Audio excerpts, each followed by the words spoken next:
사무엘하 6장 6절에서 11절까지 말씀, 기록된 말씀을 우리 다 같이 합독하겠습니다. 그들이 나곤의 타작 마당에 이르러서는 소들이 뛰므로 웃사가 손을 들어 하나님의 궤를 붙들었더니 여호와 하나님이 웃사가 잘못함으로 말미암아 진노하사 그를 그 곳에서 치시니 그가 거기 하나님의 궤 곁에서 죽으니라. 여호와께서 웃사를 치심으로 다윗이 분하여 그곳을 베레스 웃사라 부르니 그 이름이 오늘까지 이르니라.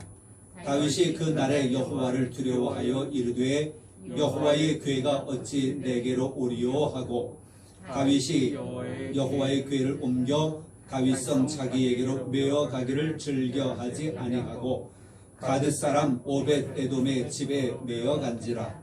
여호와의 궤가 가드 사람 오벳 에돔의 집에 석 달을 있었는데 여호와께서 오벳 에돔과 그의 온 집에 복을 주시니라. 아멘. 11절 말씀을 여러분들에게 드리면서 여호와께서 오벳 에돔과 그의 온 집에 복을 주셨다라고 하는 이 말씀이 여러분에게 그대로 적용되기를 주님의 이름으로 축원을 드립니다. 오늘 말씀은 다윗이 이스라엘의 왕으로 일을 하고 있을 때에 이제 이 여호와의 궤, 법궤지요, 언약궤라고 하기도 하고요, 이것을 블레셋 사람들에게 빼앗겨 버립니다. 그래서 다윗 시대에 이것을 다시 찾아오게 되어지는 과정 속에 있는 말씀입니다. 그런데 처음에는 이 다윗이 이 여호와의 궤를 다윗성으로 들여오기를 꺼려하는 거예요. 그러다 보니 오벳 에돔이라고 하는 사람의 집에 석 달을 모셔놓게 되어졌습니다. 그랬더니 그 오벳 에돔의 집에 여호와께서 복을 내리셨다라고 하는 그 말씀입니다. 이것을 이제 다윗이 또 소문을 듣지요. 오벳 에돔의 집에 여호와의 궤가 있었는데 하나님께서 여호와께서 그 집에 복을 주셨습니다.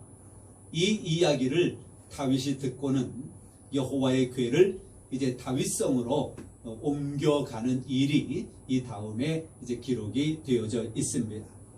오늘 저는 이 말씀을 여러분들에게 드리면서 이 말씀처럼 여호와 하나님께서 여러분과 여러분의 집에 또 여러분이 기도하는 그 모든 대상자들 가운데 가득하기를 다시 한번 주님의 이름으로 축원을 드립니다.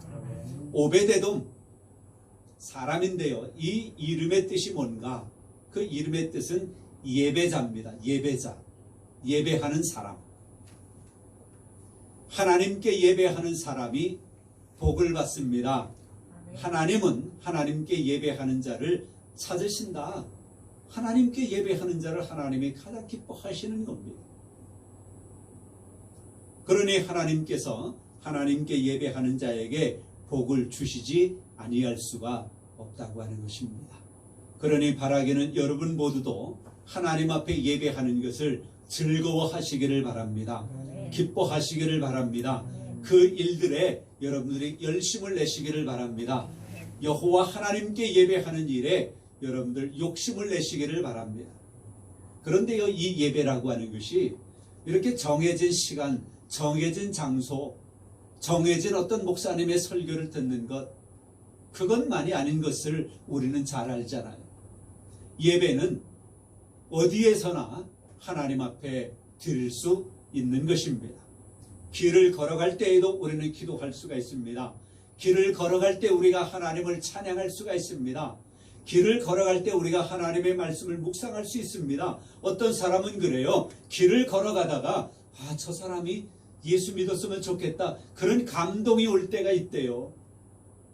저에게도 그런 것이 많아졌으면 좋겠는데 그런 분을 들었어요. 길을 가다가 저분에게 내가 예수님의 복음을 증거하면 저분이 복음을 받아들일 것 같다고 하는 감동이 온대요. 그러면 그 여호와 하나님께서 주시는 감동을 거절할 수가 없어서 그분에게 다가가서 말을 걸고 복음을 증거하고, 그러면 어떤 땐 그분이 그 자리에서 예수님을 믿겠다라고 결심을 하고 결심 기도를 하고 축복 기도를 하고 떠날 때가 있다는 거예요. 길을 걸어가다가 그런 일들이 우리에게 일어날 수가 있습니다. 이 모든 것들이 뭐냐? 이것이 하나님을 높이는 거예요. 하나님을 예배하는 것입니다. 예배라고 하는 단어가 절한다라고 하는 그런 배자의 그런 뜻이 있기 때문에 정해진 장소, 그렇진 않습니다. 산에 가서도 나 혼자 예배할 수가 있고요. 친구하고 여행을 가다가 예배할 수 있고요. 여러분들 매 순간순간마다 여러분들이 하나님과 함께하는 그 자리가 되시기를 바랍니다.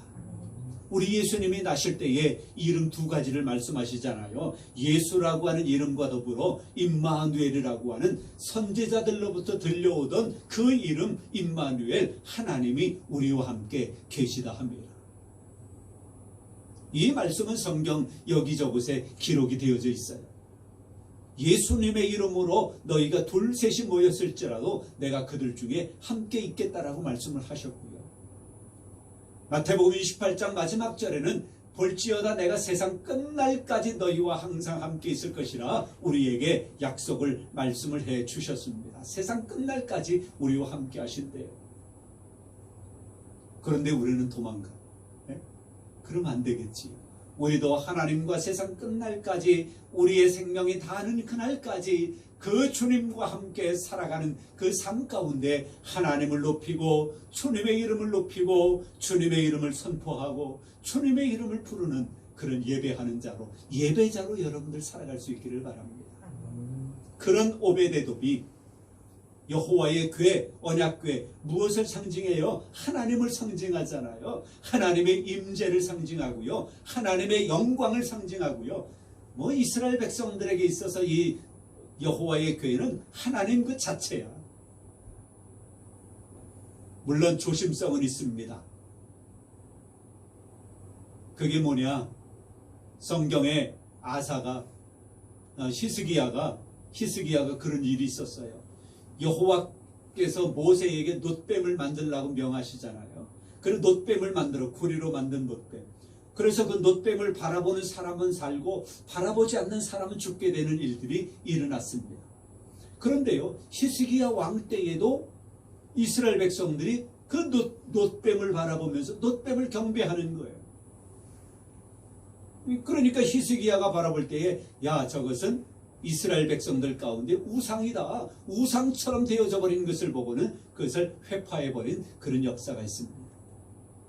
여호와의 궤, 여호와 하나님을 상징하는 것이지만 그것이 우리의 우상이 되어서는 안 되지요.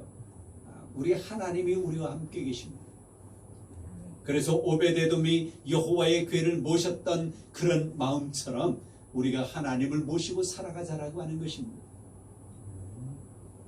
하나님이 여러분과 함께 하십니다. 하나님이 여러분의 가정과 함께 하십니다.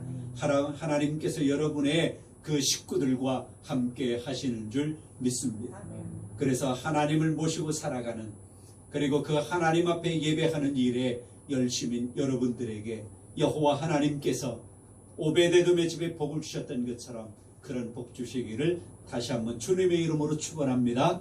성부와 성자와 성령의 이름으로 여러분 모두를 축복합니다. 이제는 우리